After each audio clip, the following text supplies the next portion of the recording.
So we were in Highmark Stadium, Section 315, sitting with the Mafia. Aaron Rodgers is in town, the big bad wolf. This is the stat that mattered. When the Green Bay Packers offense was on the field, I know we could talk about a couple of the touchdown drives. They had 7 total drives combined that had 45 plays, 218 yards, 21 minutes, and 37 seconds of possession. And they scored 3 points. Their identity right now is broken when it comes to how they survive in the modern NFL. I truly don't know where they go from here, but we're going to try to talk about it a lot. So, Jay, roll the intro.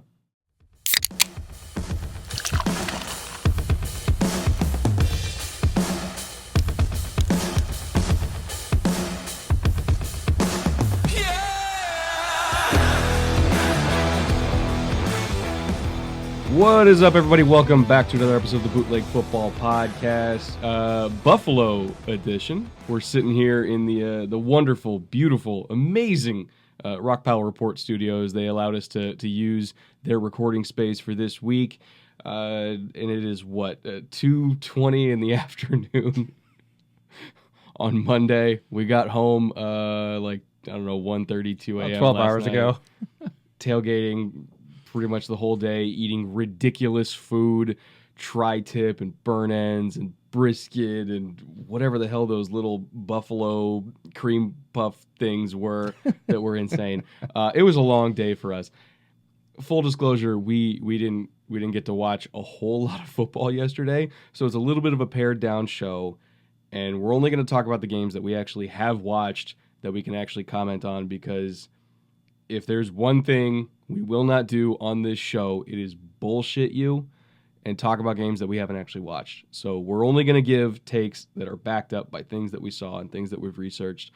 So we're only talking about a few different games this year, and we have a couple different scheme talk things we want to get into, analytic things we want to get into. But we're not going to pretend here on Bootleg. If we talk about a game, it's because we watched it. Yeah, it was a fantastic way to spend a day. I would highly recommend it if you're into football in any ways, or just partying and having a good time, food, you name it.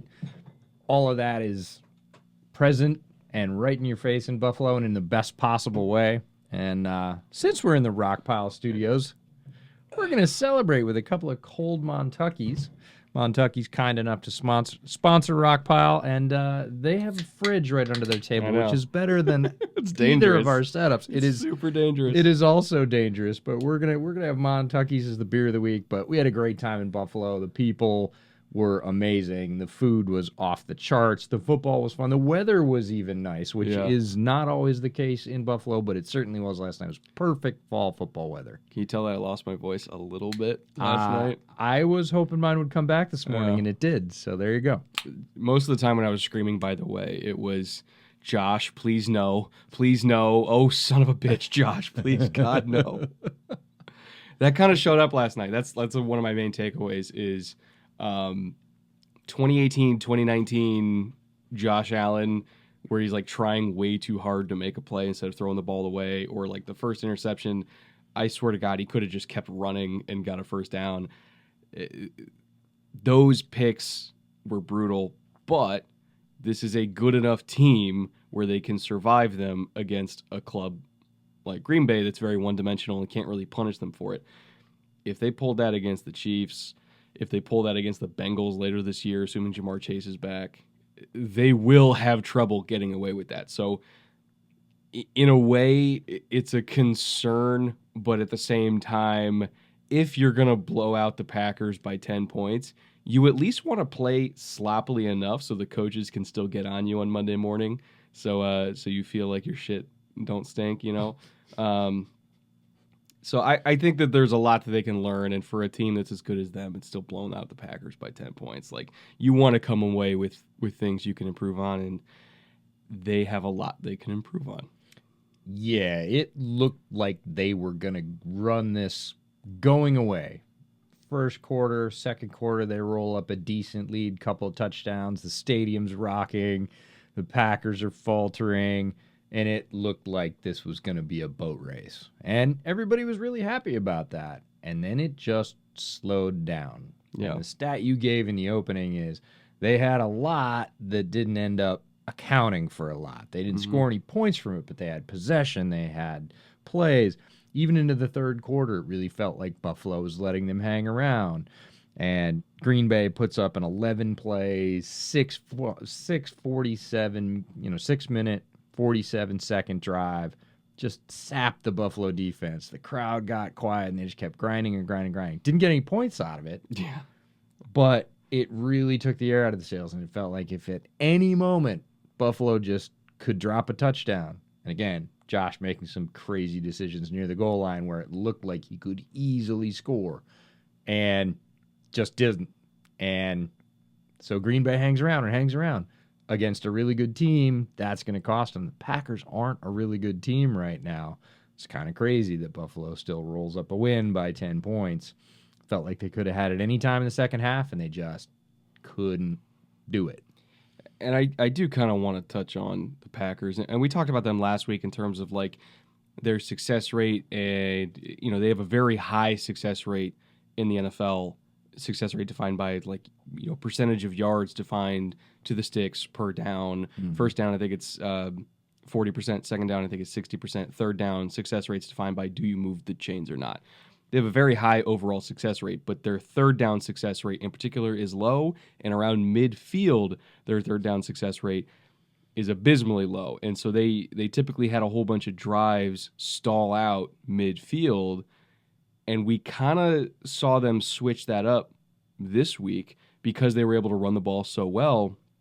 And there were some drives where it was like toss, inside zone, outside zone, trap, power, toss, flare screen, because they basically use that as an extension of the run game where it's like if we're getting 3 out and 3 outside, it's basically just a run with extra steps. Right. And they would do that over and over and over again. And so they're getting 4 yards, 5 yards, setting up 3rd and 1, run it again with A.J. Dillon because if he gets ahead of steam. And so their success rate was super high. Like they were actually able to keep the ball moving over midfield because they were just running. They weren't taking a first down shot play and then being in 2nd and 10. And once they're in 2nd and 10, like they're fucked because they can't really dig it out of that hole. So they were just running and running and running. But even though they were able to get over that kind of like midfield hurdle, they couldn't close it out in the red zone. Like they had a couple good plays in the red zone. Like they had the crazy Romeo Doubs touchdown, which was an incredible adjustment on a great ball. Yep. But like they stalled out on the 26-yard line on 4th and 1 because they lost steam, and their only other score was on that kind of deep over that converted to a post late, but like they didn't even get to the red zone on that one. So I think it was an interesting kind of switch up from the rest of the year for them, where they went all in on efficiency, and they were efficient. But the thing is, if you can only score with 9, 10, 11, 12 play drives, if that's the only way you can score, you can't keep up blow for blow with Josh Allen, because even when Josh Allen doesn't play well, he's putting up 27. And so that's kind of my concern with them is like, yeah, this formula can work. They can win with it, but not against great teams. And if they were using this, previously, like in the Commanders game, like, yeah, they probably would have beat the Commanders. But if your max ceiling this year is probably would have beat the Commanders, that's not what Packers fans want to see. And so I think that, yeah, they'll probably end up above 500. Maybe they make a run at a 7 seed, maybe. But do I expect them to get past the divisional round, playing against the Eagles or playing against any other team that can chunk you by running the ball 40 times a game? Like it works, but how sustainable is it? That's the question I have, and I don't think it's a good answer. No, and last night their play calling felt really binary. Yeah. They started off with a little bit of a mix, sprinkle in the run, sprinkle in the pass. Rodgers tried a few things. They didn't work, and they went to this just like, hybrid smash mouth scheme, right? We're going to run something, but it's going to be a run. It's going to be inside. It's going to be outside. We're going to, short screen pass that's just a sub for the run, but it was just run. And it was so startling to me Mm-hmm. to see an Aaron Rodgers-led Green Bay team not throw the ball for like an entire quarter. Guy sitting next to me goes, "Has Rodgers even attempted a pass in the last like quarter?" And I was like, I honestly don't think so. And at that point, he was like 9 for 18 or something. And that just doesn't seem at all like an Aaron Rodgers stat going into, the mid third quarter of a football game. And they just ran and ran and ran and ran. And when it finally dawned on them, hey, this isn't going to work, We got to go. they switched and the coin flipped. And that's what I mean by binary. And all of a sudden it was throw, 5 wide, throw. And Aaron started to look really comfortable and they started to move the ball. And I was like, aha, this is the Packers team I've seen and know, but you got to be able to mesh those things. Mm-hmm. And it was either one or the other. And that just seemed awkward. I feel like once Christian Watson went down, which was really it was like his first touch of the game. Super early, down. Yeah. I think they were like, "Wow, we got Romeo Doubs and nobody else." Like they almost seemed terrified to throw, and so they were just like, "We're gonna do everything we can to make this the Aaron Jones and AJ Dillon game." And for a time, they were able to make something happen with it. But like once it's 24-7 at halftime, like you can't run your way out of that kind of hole. Not here, not in that moment, not in that game, not against that quarterback. So, and there's Packer fans that got on me where it's like, well, what do you want us to do? Like, we can't throw. And it's like, that's my point. Right. Like, this team is broken. You can only do one thing. That's a problem. So for me, the ceiling for the Packers has already been set this year. And I go back to the draft, which is, your yours and mine bread and butter season, where we were saying the entire time, like, George Pickens, like if he's there in the first round, like he's perfect because of everything he does on back shoulder fades, and he's such a good like ball winner in the air. Like he's perfect for Aaron Rodgers' skill set. And the way he blocks. Like he is the ideal receiver for this team, and they passed on him twice. They took 2 other Georgia Bulldogs, one of which, Quay Walker, by the way, got ejected last night with the dumbest penalty of the night. Like, it's easy to say, oh, hindsight's 20/20. Even at the time, we were saying we would rather have George Pickens than Quay Walker. And that decision so far is coming back to bite them in the ass. And they should have to live with that. And they are. I was going to say they're having to live with that right now, and they're seeing that inability, and we talked about this over the summer in the divisional preview series, like their X factor, their X receiver that could bail them out of poor decisions or poor play calling or poor play timing. It didn't matter. Throw it up to Devontae, right? Throw it up to Devontae, and 8 times out of 10, he's going to win that, keep the drive going, score the touchdown, make a big play, whatever it is. And they were very reliant on that. And because of that, defenses had to skew and go to that side, and then they could open up to Tunyon or Lazard or any of the other weapons, right? But now without that, coverage on those other weapons is a lot easier, and they don't have a guaranteed go-to guy. And so they, you get Packers fans in your mention saying, what do you want us to do? We can't throw. Yes, That's we know. the problem. And so does everybody else. And so you're having to resort to basically Aaron Jones playing superhero ball, which he can. He is a superstar and amazing, and he made more out of nothing on runs last night than I think I've seen any other running back do, maybe in any other week this season. He got contact behind the line of scrimmage on probably 70% of his runs. Didn't matter. Still got 3, still got 5, kept the chains moving. He's an incredible player, but that's not enough, and it's not enough when you come up against a team with a true offensive weapon at quarterback and a varied skill set who can run and pass, and they're not going to top those folks. And even if they do sneak into the back end of the playoffs, which I don't think they probably will if they keep playing like this, but even if they do, it's going to be an early exit. All right, why don't we get to the first game of this week, which we haven't got to really do an in-depth review of, because even though we did do a live stream for it, brought to you by Prize Picks. And I was here for that. And he was here for that. And they let me back in, so we must have done something Well, you right. brought liquor, so that's probably you don't have to tell him I bought my way back in. But we that was the first game, and then I flew out the next day out to Buffalo and met up with you here. Ravens, Buccaneers. Now that we've had a chance to kind of collect our thoughts on what actually happened, I kind of want to give Lamar his flowers because, you've got a Rashad Bateman injury, you've got a Mark Andrews injury again, and he's making it work with Isaiah Likely and, Demarcus Robinson, like just getting target after target after target and making it work, making some great catches, doing some good stuff after the catch, like breaking tackles. Dev Duve came up clutch. Not to mention Lamar having a couple nice runs, which he always does, but like that to me showed that Lamar 100% deserves the money he's asking for, should be paid. You can have the conversation about top 5 quarterback. There's a whole bunch of guys that you could slide in the 5th spot. He's still at least top 10. And I think that with his ceiling, and dynamism, even though he's not commonly seen as one of the 5 top guys, he can still beat any of the 5 top guys any given Sunday because he can make some plays that even those guys can't. Like, he's more dynamic in terms of making something out of nothing than even Josh Allen is. And I say that in the city of Buffalo, Chris. Don't kill me. He's over in the corner right now. But, like, Lamar can turn broken plays into 70-yard rushes in any given moment.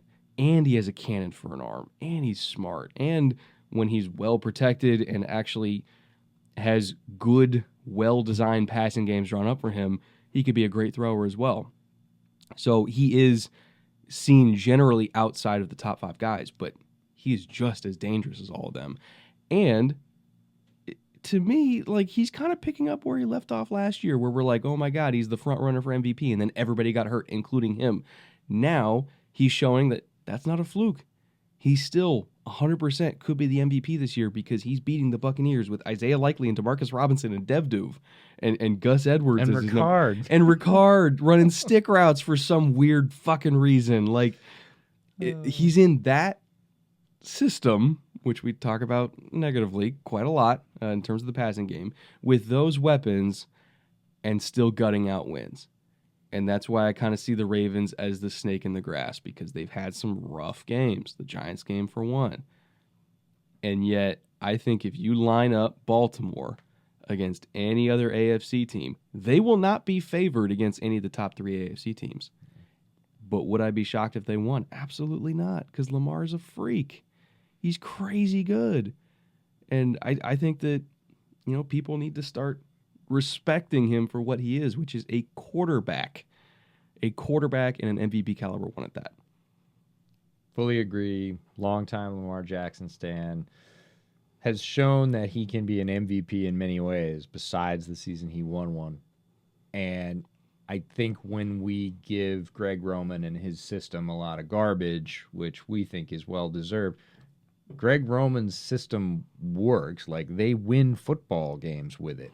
We would like to see it work another way because there are skills that Lamar Jackson has that don't get to be fully utilized. Mm-hmm. We don't get to see that arm, that section in the game last night between the Packers and the Bills where Aaron Rodgers was like, all right, everybody line up, go wide, and I'm just going to start hitting people. Yeah. I'm going to make crazy pinhole over-the-shoulder throws into baskets. Lamar has that ability, and we get to see it so rarely because it's just not how Greg Roman runs a railroad. Yeah. Like, he is not going to line up 3 wide receivers on a given play and have all of them out on patterns. They do it 9% of the time, I think, last time we checked. And one of those is usually pure decoy. It's not even really a check route. So the idea of having 4 or 5 wide receivers or a guy like Isaiah Likely who is a wide receiver in a tight end's body, like, as, and having Lamar back there just making decisions and using that absolute cannon, pinpoint accuracy, and running the offense that way. That's something as football fans, like, we just want to see it. We're hungry for it. We're greedy. We're like, well, yeah, we know it works the other way with the bang and run game and a selection of 3 tight ends and a fullback and 1 receiver that you throw to occasionally. We'd like to see something that utilizes more of that balanced skill set because, look, him running like QB power option right now is just It's free. Forget it. Yeah, it's free. You're getting yardage, and you might give up 35 on any given play. That's cool, and we've seen it, but that can be a part of your offense, not the lead play in your offense. And we want to see that other side sort of built out. And we're just sort of greedy and like, give it to me because we know he can do it. And what galls us both is when fans or commentators or anything else say, well, he can't throw. And we're like, you're not watching when he actually does because it's beautiful. And by the way, speaking of that run game, in terms of how they designed it, even Greg Roman, who we think of as like the best run game guy in the league, or one of the best run game designers in the league, him or Kyle or Sean or whoever, even he, I feel like, wasn't really in his bag in terms of designing the run game, because what did we say going into that game? That's actually a good transition. I'm going to throw up my prize pick slip that I had in that game, which I won $100 on, by the way. I got 4 out of 5. Almost got 5 out of 5. I just needed Lamar to like break one more run, and I would have had it. But the garbage time king still won $100 on it. But the reason why I put Gus Edwards over 45.5 was because of what happened to Tampa against Carolina, which was they got gashed with outside zone, outside zone, outside zone, over and over and over again, and they showed on tape that Devin White could not handle it. Being isolated in space, like if he had a tackle climb up on him backside, and they just let the end go, and the tackle climbed up on him backside, like he wasn't gonna be able to get off the block, and they gashed them over and over in that game. So I was like, if Baltimore runs outside zone, they're going to gash them, and they didn't for most of the game. And Gus had like 17 yards. All of a sudden, they called outside zone lead in the second half, and he popped it for like 35. And I'm like, there you go. And they started calling it more and more and more, and they got going. And, like, that's why, side point, that's why, I think that Gus Edwards is a very good running back, because if you just give him that one little crease, he can break it. But B, that's also why I have a lot of concerns about Tampa this year, because it used to be that you weren't going to run anything on them.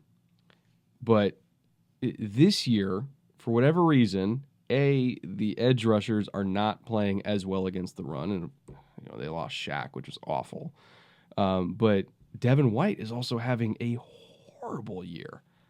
Like, I don't care about player accolades or whatever he's got. Like, you watch the tape, he is not playing well, and he's got his ass kicked the last couple games, both in the coverage and against the run. And like, the one thing he's been doing well is blitzing, but okay, like, linebackers got to do more than that. And like, I can distinctly trace their last 2 losses to Devin White getting exposed against the run over and over and over again. And that was why I picked Gus for over, which that hit. But like, beyond the whole like, oh yeah, we can use film study to do like nice, bets on prize picks. Like, beyond that point, just talking real football, the Bucs have a fucking problem. They have several, and that's the real problem. Is he has been awful. To put a point on it, White's been like beyond terrible. It's pretty rare that we see a player performance that creates almost a universal call from fans, from commentators who are not fans of that team, and said he played bad enough. He needs to sit. Yeah, like he needs to sit right now, because if he doesn't, they're going to keep losing. It's that bad. Mm-hmm. And it's been a couple weeks in a row now. And before that, it wasn't great. It's not like he was riding a high and he fell off. He was riding people aren't paying attention and everybody else is covering up for the weaknesses. And then the last 2 weeks, the lid came off. He got exposed. He played terribly, like abjectly terribly, to the point where people said, that's it. He's got to go, regardless of anything, because he was never great against the pass, but he had range against the run. Mm-hmm. And the defensive line of the Bucs, Vita Vea, the edges you talked about playing the run, they were stout against the run. This is not a team that gave up free yards on the ground. And this year they are, and it's not in one place. It's not one player. They're getting run for 7 right through the A gap. They're giving up 35 to Gus around the edge because they won't shut it down. So it's not like one problem. It would be easier to fix to say, hey, look, we just gotta pinch the A gap. We've already got the outside contained. Just do that, tighten up, better execution. They just run anywhere Vita's not, and they're getting success. Because the edges, and this has never really been Shaq Barrett's thing, but like, one of the things that JPP did really well was he basically would play a gap and a half as an edge where he would peek outside and, he's 35-inch arms or whatever, and then shed back in, and it gave the linebackers so much freedom where they didn't have to bite up, and they could just kind of keep scraping over the edge because they knew JPP was going to go back inside. And Joe Tryon-Shoyinka, who we both loved as a prospect, he's not at that level as a run defender yet, where he's got the physical ability, but we're talking about instincts and technique where the linebackers can trust him to, if you're going to play outside, play outside. If you're going to shoot inside, shoot inside. Like, you can almost see Levante in particular, like when he's playing off Joe, he doesn't really know exactly what he's going to do, and so he almost kind of hesitates, and if you hesitate by one step, like especially against a team like the Ravens, like you're going to be out of position. And so I almost kind of want them to simplify it where it's like, Joe, if you get a down block away from you, go inside, because that means the puller's coming your way. Go inside, let the linebackers go over the top. Don't try to box it and then go inside. Like, just pick one fucking shoulder and hit that shoulder so linebackers know what to do. But JPP is a veteran, like he could kind of get away with it a little bit, but like young players, just do the one thing. Do the one thing you're supposed to do in the fit, and then the linebackers know how to fit around you. Right, because if you introduce that uncertainty, for those of you that maybe aren't as interested in the nuances of defensive play, think of this as running backs reading their blocks from an offensive line. It's the exact same thing in reverse. So if you're not sure, or you don't have chemistry, or you're new, or your offensive line pieces have changed, or your scheme in front of you have changed, and you have that moment of uncertainty of, where's your leverage? Should I go inside? Should I go outside? And you choose wrong, the run gets blown up. And it's the same with the run fit on the other side, what you're talking about. Which gap do you have? Should I play the inside? Should I play the outside? Sometimes both guys on the Bucs defense right now are unsure. They'll both shade the inside. The outside's wide open. It looks like you could drive a truck through it, and it ends up being a 12 or 15-yard gain. Sometimes 8 or 9 yards before contact. Yeah, with the safeties coming down. That's a good way to lose football games. And really what determines it, just to kind of put a bow on this, what determines a lot of the time for an edge, if he's supposed to be inside or outside, is where the safeties are. Like, you always set the secondary first, and the front is going to get dictated by the coverage. If you're in a too-high coverage, if you're in quarters, if you're in cover 2, or in some variations of when you're rolling down into cover 3, if there is a safety that is, basically at the edge of the tackle box or wider, edge can feel free to shoot inside, because the safety typically is going to be a force player. If you're in a one high, like a defined single high coverage look pre-snap, like that old Seattle cover 3, where you got Earl Thomas fucking 20 yards down the field, and Bam Bam's like 6 yards up, and he's basically just another linebacker. At that point, the edge is typically going to be the force player, and everybody's going to fit inside of him. So having an understanding of where your secondary is, what the coverage call is, and how the secondary is supposed to fit based on that, that is typically what determines what an edge is supposed to do against the run. And their edges so far this year are really shitty at that, and I don't know why. And you combine that with Devin White not being able to get off a block to save his life, all of a sudden you end up with a formerly dominant Bucs run defense being averaged at best so far this year. And kind of without that little building block to count on, it's been rough for them. So I don't know what the fix is here. I'm going to trust the coaching staff to get it right, but it's been rough. That being said, though, to my benefit, to your benefit, still had a good slip. If you want to join us for this Thursday night live stream, we're going to be doing hopefully similar type of stuff to this for Eagles Texans, which I don't know what the spread for that game is, but it's probably not pretty, probably enormous.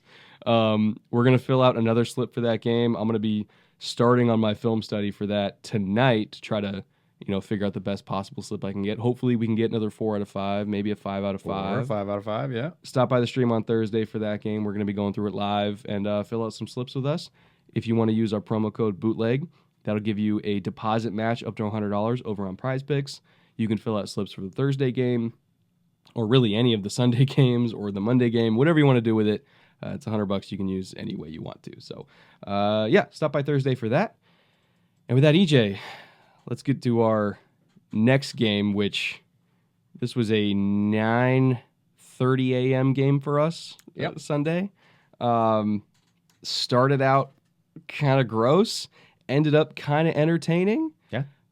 I have my thoughts on it, but first things first, I want to get your thoughts on the weird conundrum that is Denver-Jacksonville. Yeah, being on the East Coast, I was rubbing my eyes with coffee when this one first came on, was watching it not super closely, and Russ started out much like Russ has been this season. Yeah. And it looked like, okay, and this is why you watch football, because I looked at it, he threw bad pick early, and I was like, okay, so the problem continues in Denver. Well, did some other things, got going in the morning, started getting wound up for the day's worth of games. And lo and behold, Russ started playing like an NFL quarterback again. And it was pretty cool to see. So after the sort of not great, rocky start in the first quarter, Russ returned to playing like Russ does. He started hitting people. He started distributing the ball. He started looking not gun-shy and scared, which is the way we've seen him play the entire season. He started developing some rapport with his receivers, most notably Greg Dulcich. Greg Dulcich, tight end out of UCLA, who we saw in practice. You, I think, compared him to a moose. Yo, he's part moose, 100%. Part moose, right. That's in his bloodline. But the thing Greg Dulcich, as a former wide receiver, does really well is this seam ball. He is a seam ball weapon. He is deceptively fast in a straight line. He gets on top of people pretty quickly. He's got great length and size. And Russ started hitting him down the seam. And it was really his breakout game. And this game started to go back and forth, and it was an entertaining game. I'm really happy for the fans in London, quite frankly, because this didn't look like a great game going in on the schedule. And they got to see some really good football players on both sides. They got to see some really fun and exciting back and forth NFL action. And if they weren't NFL fans before, they probably will be now.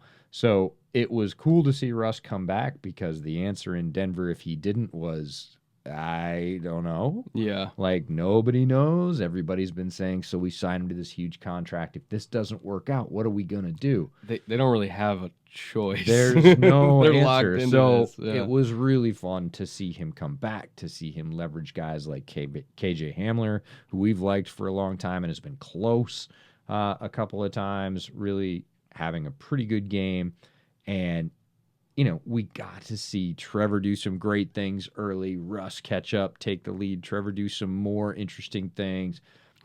It was a fun football game. Interesting is a way to put it. Well, you and I have a similar take on Trevor, which is Trevor's still doing all the things that made him a first overall pick. Yeah. He can throw an absolute seed. That far hash touchdown early in the first quarter was ridiculous. I made my aunt watch it this morning. Oh, my God. I was looking at the game over coffee, looking at the replay, and I was like, ooh. And she's like, ooh, what? And I was like, well, come here. This is an absolute seed to the corner. This is a great throw. And she's like, oh, that's nice. Yeah. So even the casual fan can appreciate that Trevor is an amazing quarterback, but the thing that he needs to do better, or the two things I would say he needs to do better, are the little things, the sort of normal, or what we would call regular plays, little dump-offs. He threw a couple behind receivers. He had one with, I think it was Evan Engram coming out of the backfield. He threw it back shoulders. He was trying to get left. It's just awkward. And it's like, Trevor, you have all the physical skill in the world. Mentally, I know you know where that play is going. He just didn't get it there. He kind of guided it, whatever. And the other one is a lot of what we saw Josh do in the second half of the Bills game, which are make those decisions that Josh would have made 2 years ago. Yeah, or three at this point. Yeah, but yeah. And you get down, you're in the red zone, you're rolling out, all the players are coming with you, the end zone's packing up. Don't force it. Just throw it out of bounds. No, he forced it. And an interception. And it cost Trevor and the Jags in this game. So you see these flashes of brilliance with him, and then you see this Ooh, come on. Mm. That should be the easy part by now. You should understand that you just toss that ball out, come back the next down, and go for it. So it was an entertaining game. We got to see some great things from both teams.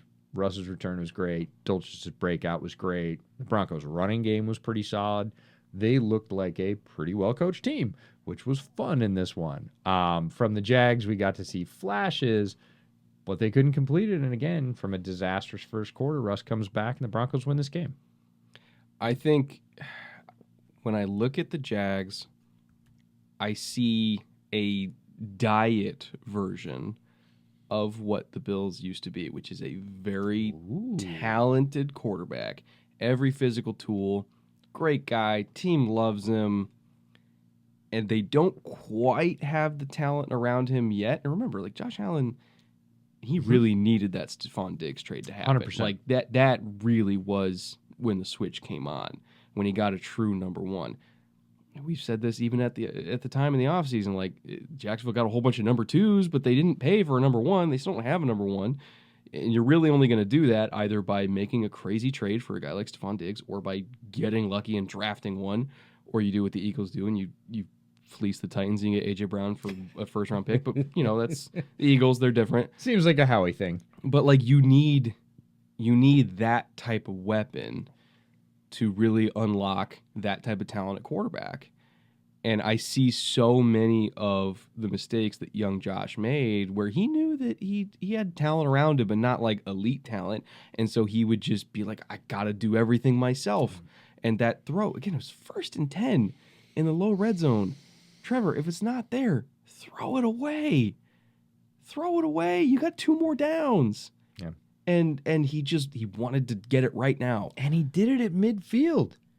2 times, yes. He's getting chased. The play was breaking down, and he clearly went, nah, I'm going to whip this past the stick so it's not a penalty. He's got it in him, and he understands it. And it's like, that's the key situation. You're in the red zone. Do it now. Midfield is great. Continue the drive. Just do the same thing. No. I see so much young Josh in him. Where it's like, I want to be a hero. I want to be the guy that does the thing. To put it in the least technical way possible. Nope. But it's not there yet. He needs more talent around him. There is some talent, but again, they don't have that alpha number one receiver that, when the chips are down, it's 3rd and 7. I need a play. Like, he doesn't have anybody you can really go to for that type of situation. And it shows because when he tries to force it and he makes mistakes. Like, the red zone offense for the Jags this year has been a mess because of Trevor constantly trying to force it. Like, that pick he threw against Denver is like the 3rd time this year he's thrown that same pick. Which makes it all the more troubling because we've seen it, and it's not just like, oh, we saw that last year and you forgot and you regressed. It's like, we saw it this week. Saw it 2 weeks ago. You skipped a week. You did it again. You skipped 2 weeks. You did it again. And it cost your team. This was a tight enough game that if that's a touchdown instead of a pick, it's very different. So while he's trying to play hero ball, he's also creating ponds that he has to jump over, and he needs to eliminate the creation of those negative plays by doing simple things like completing short passes more easily, throwing the ball out of bounds in the red zone, and then he won't have as high a wall to climb. So it's like, don't make the wall so high, you can easily climb over it. And they probably would have won this game if he had. So he's getting there. It's fun to watch. However, it can be frustrating just like it was for Josh in the early years.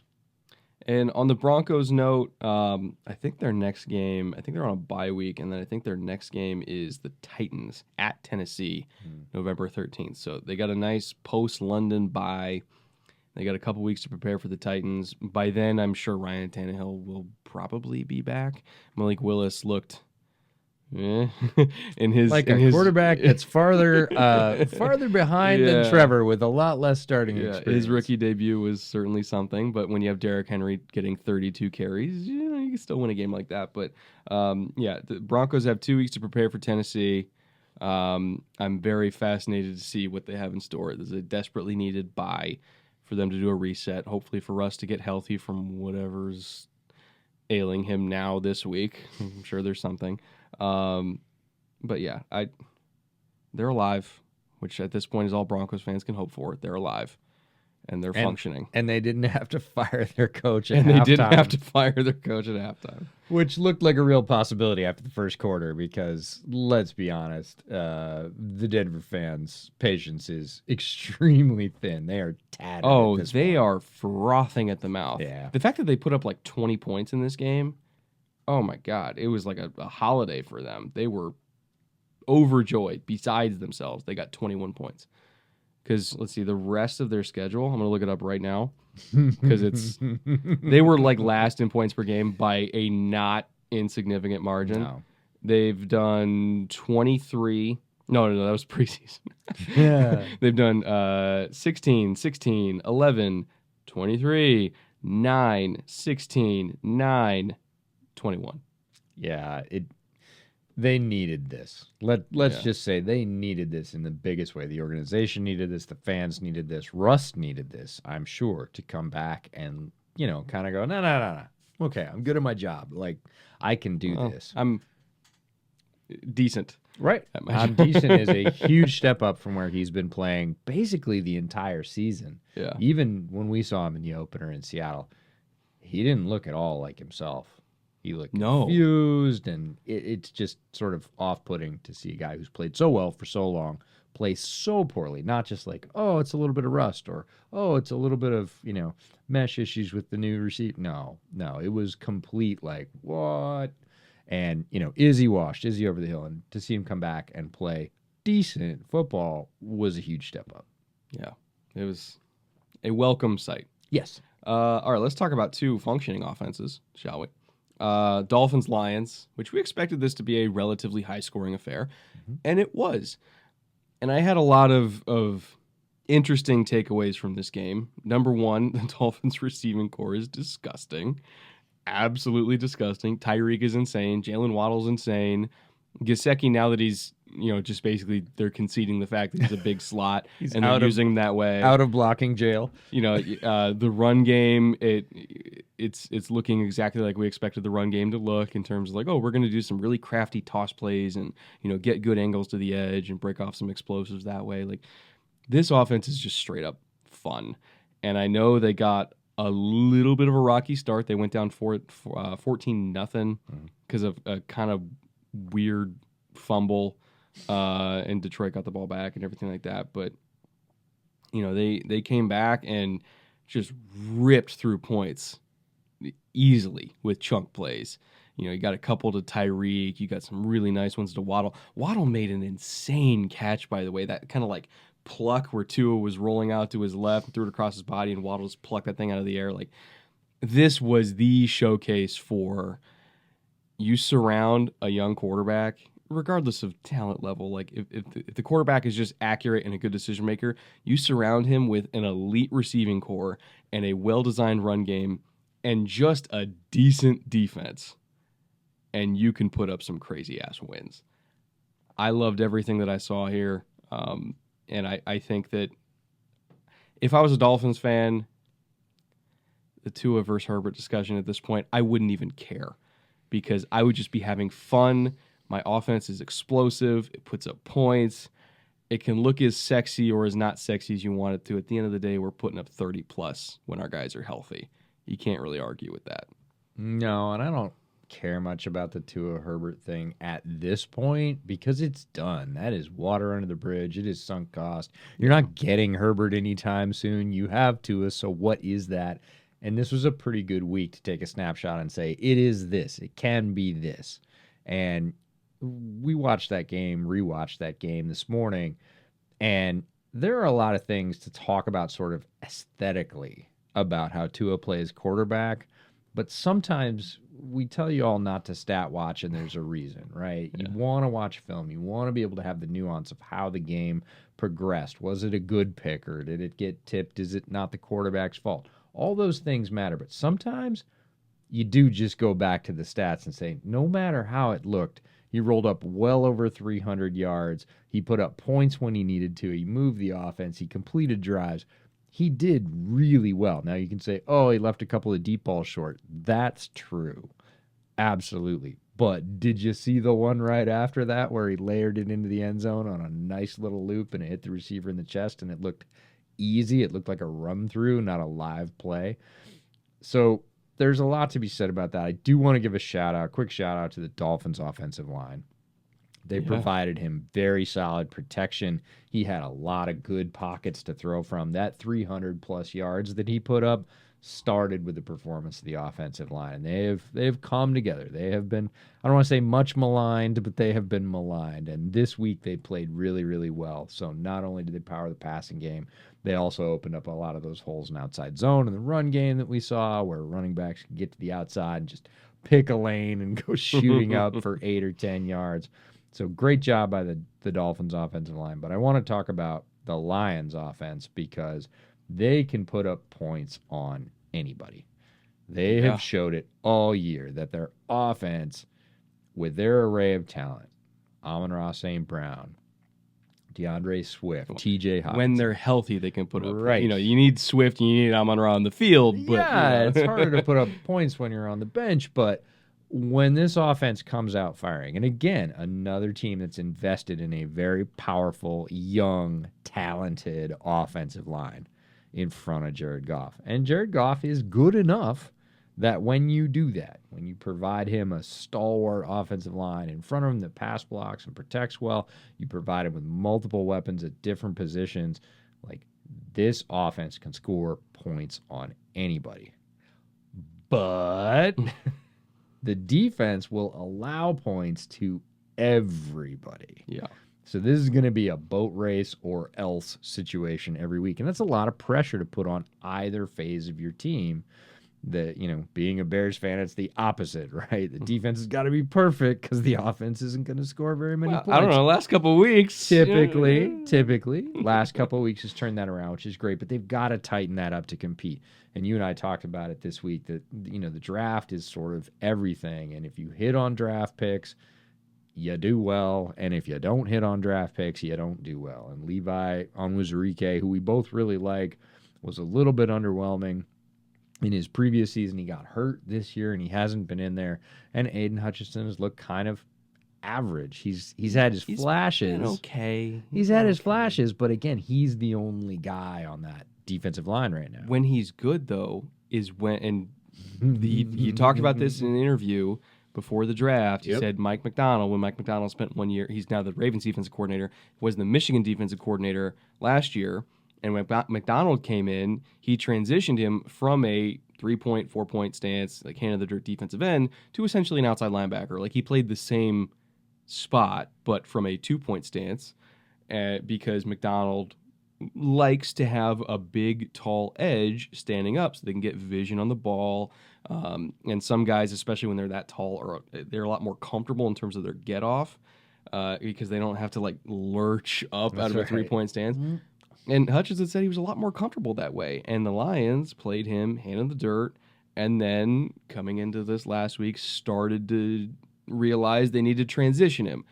And he does look better, and even from a statistical perspective, like pressure rate, like everything looks better statistically when he's in a 2-point stance compared to a 3-point stance, even in the NFL. They need to keep doing that with him because as a down defensive end, he's okay. As essentially a linebacker, he's actually pretty fucking good. He's better, and he was better in college as well. If you look at the percentage of, what we call 2-point stance versus 3-point stance, it matches from college to the pro. Again, completely different teammates, completely different scheme. He's just better when he's standing up, and there's some stubbornness. We talked about it a little bit on the other side of the ball, on the Dolphins side of the ball, like when McDaniel came in as the coach of the Dolphins, he's like, hey, Mike Gesicki, I'm going to make you block because I just came from having George Kittle, and he blocks. So if you're going to be great, you're going to block. And Mike Gesicki actually said in the press, like, now I have to block. Like, I didn't have to block before, so I'm learning how. And he was doing the good teammate thing and whatever. And I think McDaniel and the Dolphins have finally realized Gesicki, kind of like Isaiah Likely, the guy we talked about earlier, is just a big slot. He is a glorified wide receiver, and he's great at it. Let's just let him do that. I think the Lions staff is doing a little bit of that with Hutchinson going, we'd love him to be basically a swappable 5, but we need to put him in a 2-point stance and let him loose, because when we do, look what happens. So he's going to need some help. Rodriguez got his first sack in this game. It's my guy. It's my guy. Huge fan of his play. Yeah. Jeff Okudah, I've talked about. He's playing very well, but there's not enough. If you want to talk about surrounding a quarterback with offensive weapons, you need to surround those guys, one at each level, strangely enough, who are playing pretty well, with more. You gotta sort of feed that. And they've tried in the past. The first defense when this regime changed, the first draft when this regime changed, was focused on defense. They didn't all hit. And we're seeing the results of that now, which is they can score on anybody, but they can't stop anybody either. I do want to, because the Lions did actually get slowed down quite a bit in the second half, and there was a fourth down, like a 4th and 2, where they almost hit it, and it would have been a big play, and they wouldn't have got shut out, but the ball was just left a little inside. Tough catch. It was like 3 inches off the receiver's hands. That stuff happens, but for the rest of the second half, there's actually a pretty significant scheme switch for the Dolphins. And in the second half, they pretty much dropped all the 0 and all the cover 1 they were playing. And even they went down in percentage in terms of cover 2, and they just played cover 3. They played cover 3 75% of the time in the second half across all of those drives. And it worked. And it worked. It was fascinating because you look at the first half Lions, and like when they're hitting deep crosses against man coverage, which typically those are going to work against man coverage, and there was a couple snaps against 0 that they played. They had some good answers for 0, and then the Dolphins did the same thing, and I it's so funny. I recognized it from the Bills tape that I watched, the Josh Allen versus Miami film room episode that I did, where they would show blitz, and then they would they call it 2-roll, and they would roll into a different version of cover 2, where like a guy would come down and play the flat hard from over the top, and then you got Javon Holland just hauling ass to try to play the deep half behind it. At least I think it was 2-roll. I can't remember if it was invert or roll off the top of my head, but either way, the answer that the Bills eventually developed for that, because the one common thing they share is you have a safety who's walked up on the line of scrimmage and then trying to play a deep half. The answer for it, regardless of how exactly they get into the look, is smash, which sounds typical because, they're playing cover 2. You play smash. But no. This is different because normally if you're running smash, which is a corner route and then some threat in the flat underneath, if you're running that against a normal cover 2 look, the safety is going to be playing it from over the top. And so if the safety is playing it really tight, they can squeeze on that corner route, and if you're late on it, it can be a rough day for the quarterback. But the way they got into cover 2, with Holland bailing out from the line of scrimmage and try to get over the top, so he's trying to get depth and width at the same time while basically running side-by-side parallel with that 7 route, there's no possible way to stop that throw from that coverage look. It is not possible unless the flat defender has crazy instincts and makes a superhuman play and just drops, which is that's not how the coverage is designed, because he's supposed to come down to the flat because they're baiting the throw to the flat. But that's a break. It is unfathomably hard to stop that throw from that coverage. And that to me was like, oh, they definitely watched what they did against the Bills, and they were looking for it where when everybody's crowded up, because based on down and distance, you can be pretty sure whether or not it's 0 or whether they're dropping out based on down and distance. They saw it. They called smash because they're like, oh, this is fucking cover 2 all the way. It was cover 2. Got a big play to Hawkinson out of it because he broke the tackle on an easy throw. Got like a 30, 40-yard gain, something like that. And then in the second half, as I mentioned, they're like, we're not going to do all that 0 and cover 2 stuff. We're just going to play cover 3 and make you beat us straight up. And they couldn't do it. And so that, I think, that actually, for me, I was more impressed with the Dolphins' defense than anything else, because once they kind of got out of the whole, like, oh, we're going to out-scheme you thing, and they just played straight up with talent, they actually were able to out-talent the Lions' offense, which is a very talented unit. And if they can do that, plus having a great offense that's super explosive, like December, Miami-Buffalo, that's a fucking game. That's going to be a rematch that everybody should be watching, because That's real. That is real translatable stuff. We love their defensive talent. As much as we talked about both sides of the Lions, we only really talked about the offensive side of the Dolphins, but they got dudes on the defense, right? They got Javon Holland. It was a bummer that Brandon Jones went out for the year, but they've got Javon Holland. They got Xavier Howard. They got Jalen Phillips. They got a bunch of dudes on defense, and they know how to rotate them. They are classic for bringing crazy pressures and running zero or zero sim or whatever else. Yeah. Like they have a defense. They're a little bit at the head of the Lions in terms of the development, right? They got the offensive line pieces. They got the quarterback. Now they got all the offensive weapons. Plus they've stacked some defensive weapons. They're there. They're a team that will compete. You talked about the Ravens a lot at the top of the show being one of those teams that might not be favored, but would you be surprised if they won? I think the Dolphins are exactly the same way. All right, that EJ. Again, we're only talking about the games that we watched this week, but we do have a couple notes in. It's not even 3 fun; it's 1 fun. We're calling it 1 fun. Calling it 1 fun. We have a couple notes from other games, just from some of the highlights that we saw that I then went back and because the All-22 came out this morning, so I watched some of the All-22 for some of this. We have a couple notes for 1 fun from other games. Let's get into that.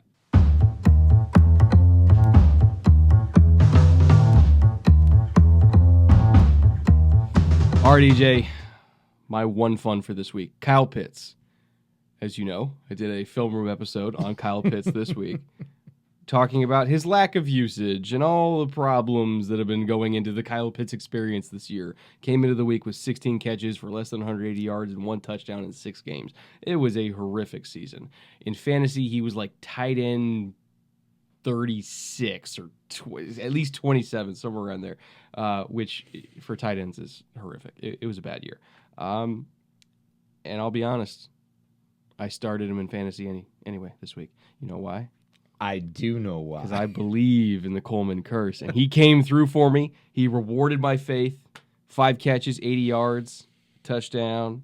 Of course. Had a hell of a week. That was my Hail Mary. I made that whole episode entirely for my fantasy team because I am fighting for my fucking life, EJ.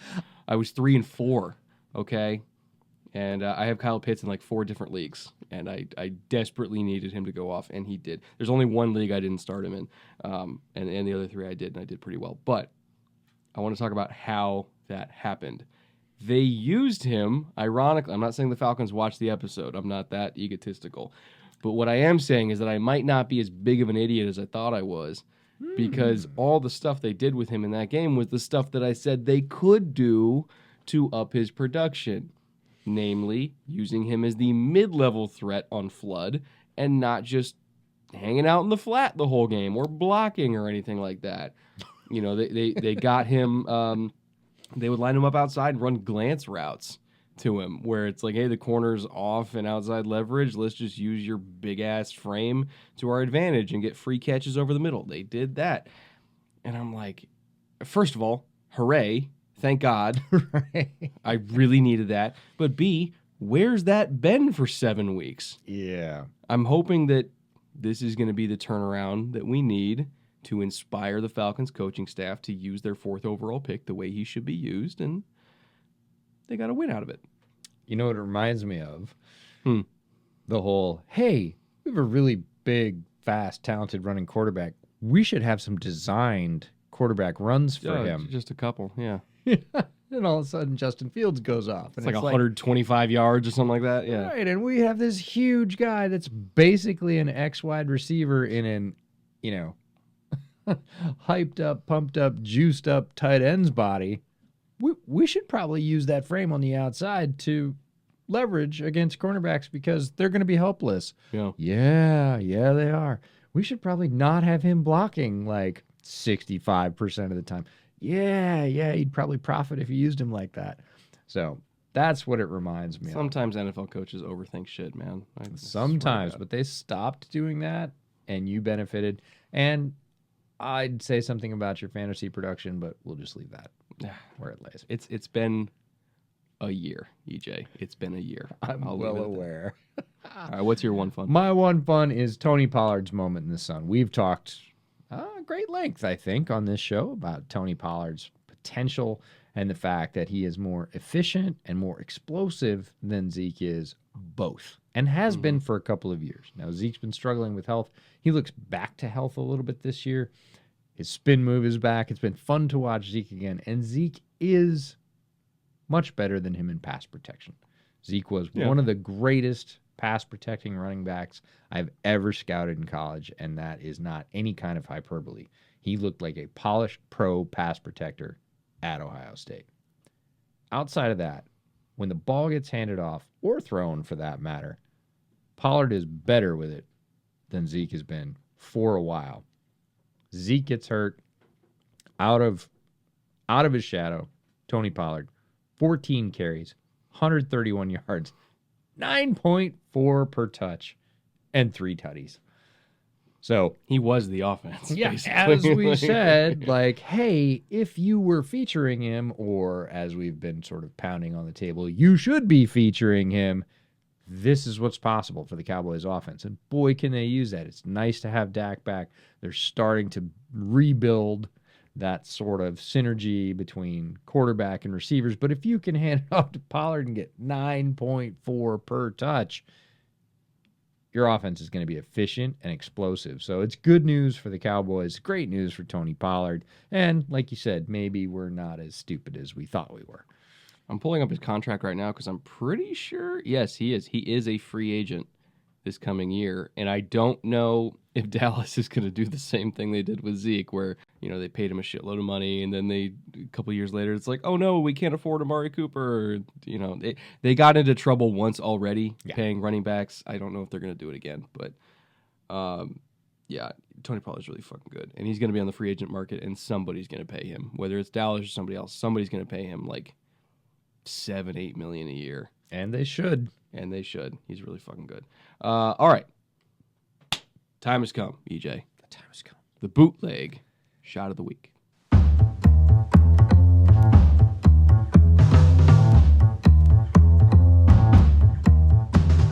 All right, shot of the week winner, possibly no surprise to a lot of people. Minkah Fitzpatrick, a veteran of the segment many times over, for basically the same hit many times over, which is somebody trying to go over the middle in the low red zone and him absolutely detonating somebody.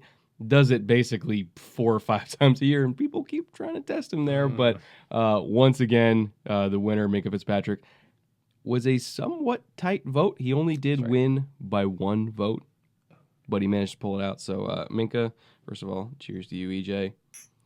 Ooh, you got yours chilled. Yeah, I throw mine over ice, as is typical. So it always looks cheater. It looks like it's a really fat shot. It's not. It's well, mine's a fat shot. Yeah. Oh man, that actually really, the coffee like really comes out in that. It does. When you shoot it. So what we just shot, by the way, we met these wonderful gentlemen at the Bills tailgate last night. They run a whiskey called 13 Monkeys, which is a local Buffalo distillery, and it's run by former service members, in the Army, in particular, Sergeant Major Jaskula, who started the company as a tribute to his best friend and battle buddy, which is, I have a name here, Sergeant Chris Dill, who is a fellow drill sergeant.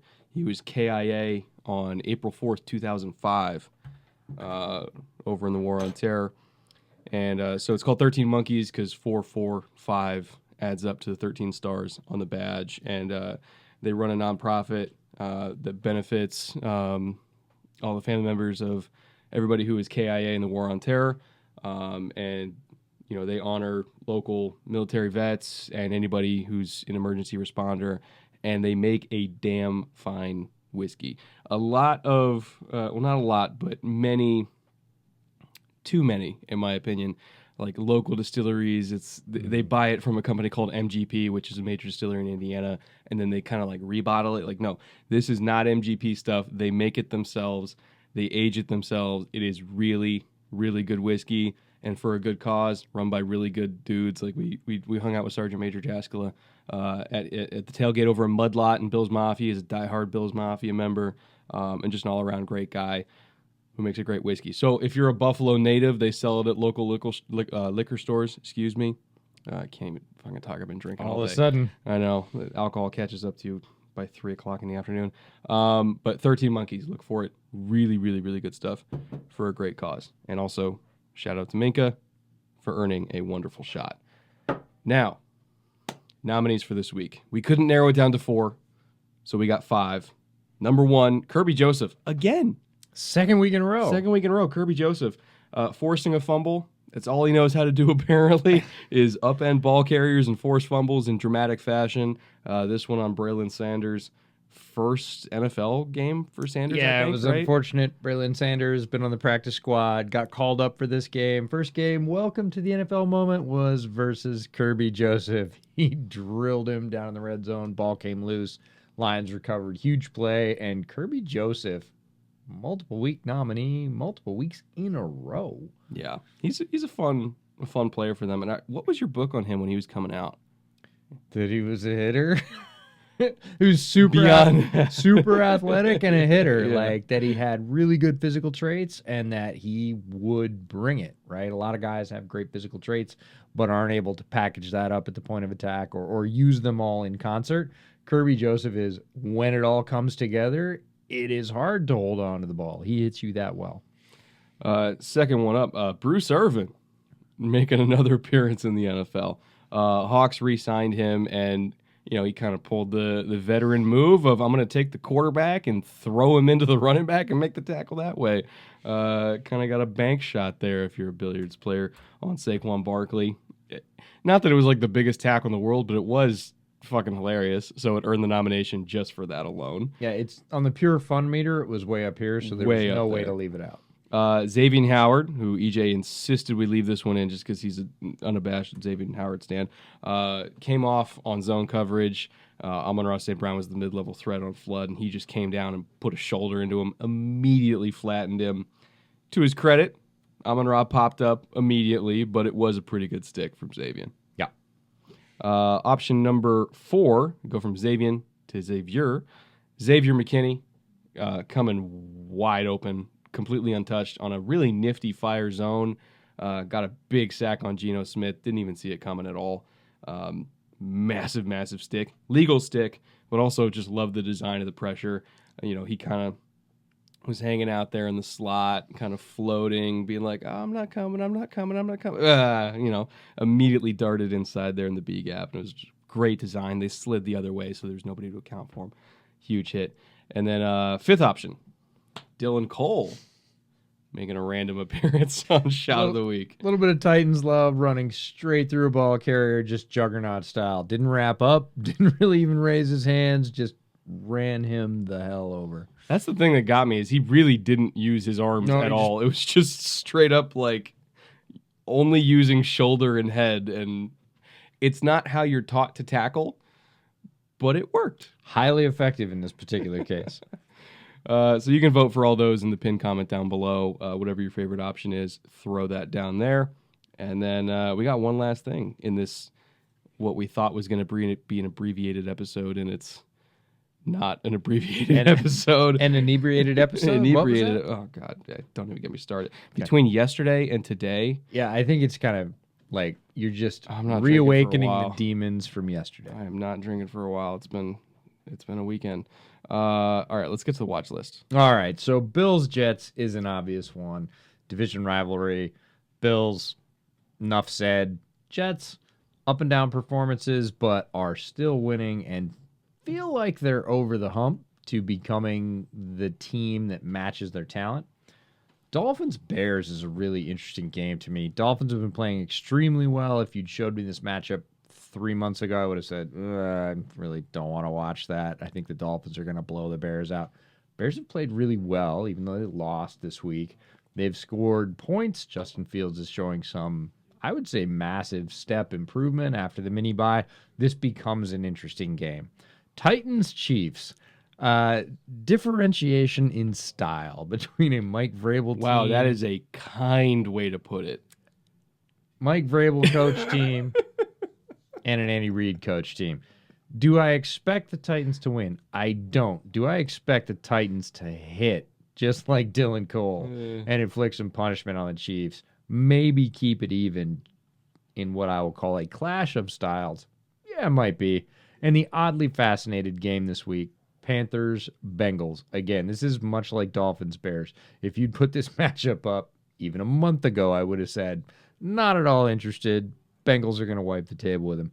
Still think the Bengals will win, but the Panthers have played with renewed vigor under interim coach Steve Wilks. PJ Walker has shown some life. He just got named the starting quarterback. Not a huge surprise. All of a sudden, this becomes a maybe sort of interesting game. So oddly fascinated by Panthers-Bengals. Saying the Titans and Chiefs have different styles is like saying a Cessna and a SR-71 Blackbird are just mildly different. A little bit of a gully there. I try and be kind. And that being said, I just know that Derrick Henry's going to get 300 yards and fucking carry him to win now because I talk shit. It's the reverse. Every time I talk shit on the Titans, they win. I swear to God. It's the reverse Coleman curse. Oh, all right. We're skipping last call this week because, again, we were like an hour and 15 minutes into this. And we only talked about 3 games because, of course, we went down a rabbit hole because that's just what we do. Or multiple rabbit holes. Multiple rabbit holes. Again, shout out to 13 Monkeys. They make a wonderful product for a great cause, run by great people. Shout out to Montucky Cold Snacks. Fantastic beer, which is probably distributed in your local area, I would say. Montucky's widely distributed. You can get it in the Northeast, and of course, out in the Pacific Northwest, it's from Montana, hence the Montucky. I can get it anywhere at my local grocery stores. One of my favorite things about Montucky is they give 8% of their profits back to nonprofits, and started off as clean water causes, but they've expanded that. So, beer with a cause. I didn't know that. Yeah, very solid stuff. All right, I feel like I'm doing good by drinking for once. Twice today. All right, we're going to get out of here. Again, we got a live stream, Eagles-Texans on Thursday. Show up for that. We're going to have another prize pick slip filled out. I'm going to be doing my film study to get ready for that tonight. And I don't know what the spread is, but if it's anything over like 14, it's 13? Oh, smash Philly. 100%. Oh my God, not even a discussion. Smash Philly, 13. Let's go. We'll see you guys Thursday.